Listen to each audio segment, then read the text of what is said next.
Welcome to Luca and Miguel. Enjoy the video. In this video, I will explain how to start your Toyota 4Runner with a key. It's a straightforward process, but understanding each step ensures a smooth start every time.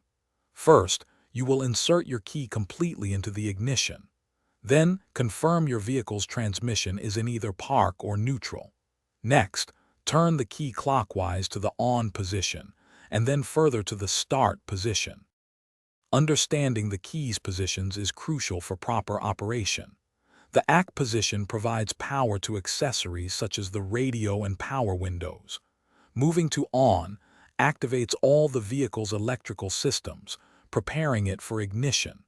Finally, the start position engages the starter motor, which turns the engine over. Remember to release the key as soon as the engine fires up. Sometimes, your 4Runner might not start immediately. First, check your battery to ensure it is fully charged and its terminals are clean and securely connected. A locked steering wheel can also prevent starting.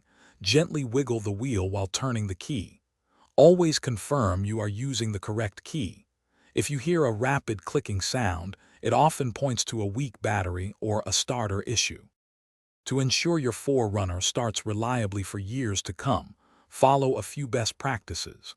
Avoid holding the key in the start position for more than 5 seconds to prevent damage to the starter.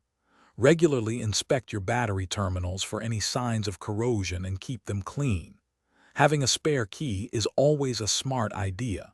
If starting issues continue, consult a qualified mechanic. Thanks for watching and please subscribe. It's the best investment you'll ever make.